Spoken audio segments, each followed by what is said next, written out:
In this movie, we're going to look at model lines.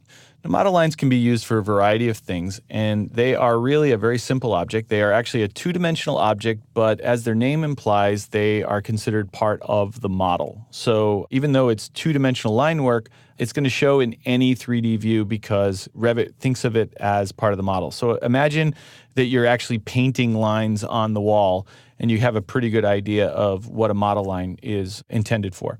The example I'm going to show you is using a model line instead of actually modeling three-dimensional geometry. In the movie where we looked at sweeps and reveals, we saw that a reveal could carve away from the form of a wall. And it may be tempting to use reveals for smaller scale details, things like control joints and very small indentations in the wall. And while it seems like a pretty good idea at the time, on a small project, you might be able to get away with it, but in a larger project, the overhead that you start to introduce to your model can really become a detriment because every time you create that three-dimensional form in your model, it's actually increasing the overall size of the model and therefore having an impact on the overall performance.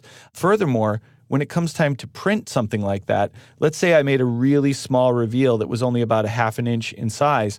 At an 1/8 inch scale or even a 1/4 inch scale drawing, those two edges of the reveal are going to be so small and so close together that they're going to just bleed together and appear like one big fat line. And so you probably wouldn't be satisfied with the graphics either. So for those reasons, in situations like control joints and other kinds of small scale details, you might want to consider using a model line instead. And that's what we're going to do here in this movie.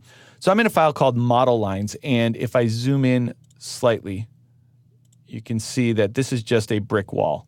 Now, the first thing I want to address is you can see over here that the brick pattern just sort of starts randomly. So I can fix that easily enough with the align command, and I'm just going to pick the edge of the wall here and then highlight any line on the pattern, and that will shift the entire brick pattern. So that will help me get my control joints placed a little bit more precisely. So that shifts my brick pattern. Now, you can use the same technique to start shifting the doors and windows if you want to get them to all fall in a brick dimension. I'll leave that up to you.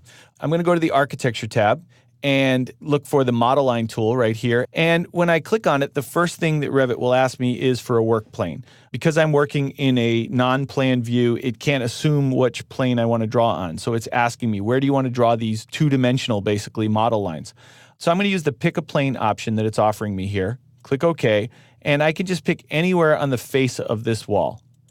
Now, over here, we get our standard draw toolbox. You can draw model lines in any shape you want. In addition to that, you can assign a line style. So you can make these dashed lines or hidden lines or really thin lines. Now, this default one, just called lines, is actually going to show up in green. So I'm going to go with that so that these become really obvious, and you can change the line style later if you want to.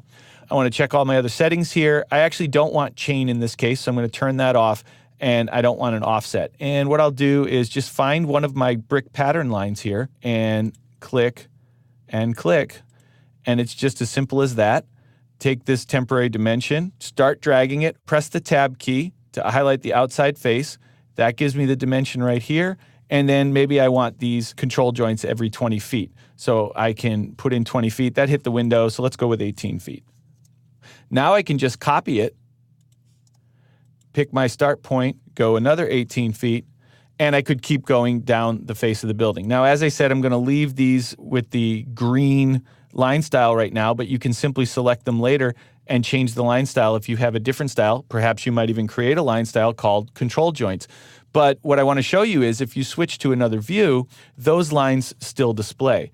So that's the advantage of using a model line, is that it's still considered part of your 3D model. However, if we zoom in nice and close, it's really just a line painted on the surface of the wall. It didn't actually change the structure of the wall in any way. And so it tends to be a little bit lighter on the overhead department than if you actually use a reveal or something.